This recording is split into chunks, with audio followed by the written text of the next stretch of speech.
How to fix Output Factory for Mac not uninstalling.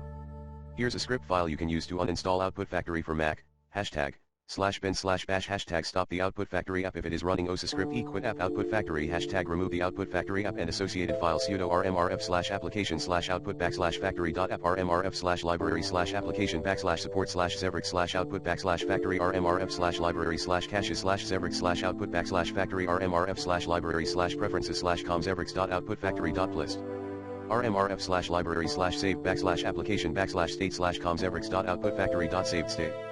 Here's how to use the script. 1. Open a text editor such as TextEdit or BBEdit. 2. Copy the above script into a new file and save it with a descriptive name and the .sh extension, e.g. uninstall Output-Factory.sh. 3. Open the terminal application on your Mac. 4. Type cd, with a space at the end, and then drag the folder containing the script file onto the terminal window. This will automatically insert the full path to the folder into the terminal command. Press enter to navigate to that folder. 5. Type mod plus x uninstall -output-factory.sh and press enter to make the script executable. 6.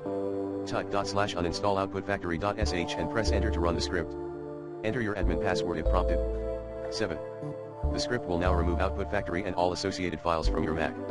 Note, before running this script, make sure to save any important work you have open in Output Factory and any other applications.